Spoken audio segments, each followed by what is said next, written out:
Albert Einstein once said, everybody's a genius. But if you judge a fish by its ability to climb a tree, it will live its whole life believing that it is stupid.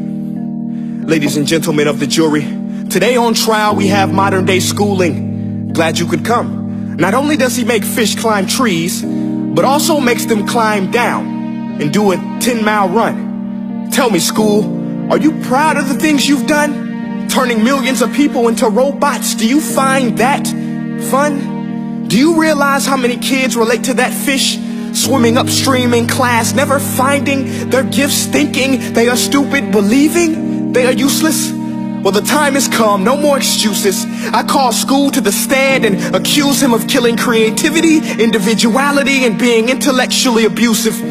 He's an ancient institution that has outlived his usage. So, Your Honor, this concludes my opening statement, and if I may present the evidence of my case, I will prove it. Proceed. Exhibit A. Here's a modern day phone. Recognize it? Here's a phone from 150 years ago. Big difference, right? Stay with me. Here's a car from today, and here's a car from 150 years ago. Big difference, right? Well, get this. Here's a classroom of today, and here's a class we used 150 years ago. Now, ain't that a shame? In literally more than a century, nothing has changed. Yet you claim to prepare students for the future? But with evidence like that, I must ask, do you prepare students for the future or the past? I did a background check on you and let the record show that you were made to train people to work in factories, which explains why you put students in straight rows, nice and neat, tell them sit still, raise your hand if you want to speak, give them a short break to eat, and for 8 hours a day, tell them what to think. Oh, and make them compete to get an A. A letter which determines product quality, hence grade A of meat. I get it. Back then, times were different. We all have a past. I myself am no Gandhi. But today, we don't need to make robot zombies. The world has progressed. And now we need people who think creatively, innovatively, critically, independently, with the ability to connect. See, every scientist will tell you that no two brains are the same. And every parent with 2 or more children will confirm that claim. So please explain why you treat students like cookie cutter frames or snapback hats, giving them this one-size-fits-all crap. Watch your language. Sorry, Your Honor, but if a doctor prescribed the exact same medicine to all of his patients, the results will be tragic. So many people will get sick, yet when it comes to school, this is exactly what happens. This educational malpractice, where one teacher stands in front of 20 kids, each one having different strengths, different needs, different gifts, different dreams, and you teach the same thing the same way? That's horrific. Ladies and gentlemen, the defendant should not be acquitted. This may be one of the worst criminal offenses ever to be committed. And let's mention the way you treat your employees. Objection. Overruled. I want to hear this. It's a shame. I mean, teachers have the most important job on the planet, yet they're underpaid? No wonder so many students are short-changed. Let's be honest. Teachers should earn just as much as doctors, because a doctor can do heart surgery and save the life of a kid. But a great teacher can reach the heart of that kid and allow him to truly live. See, teachers are heroes that often get blamed, but they're not the problem.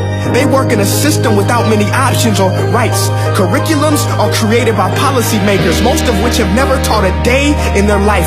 Just obsessed with standardized tests. They think bubbling in a multiple choice question will determine success. That's outlandish. In fact, these tests are too cruel to be used and should be abandoned, but don't take my word for it.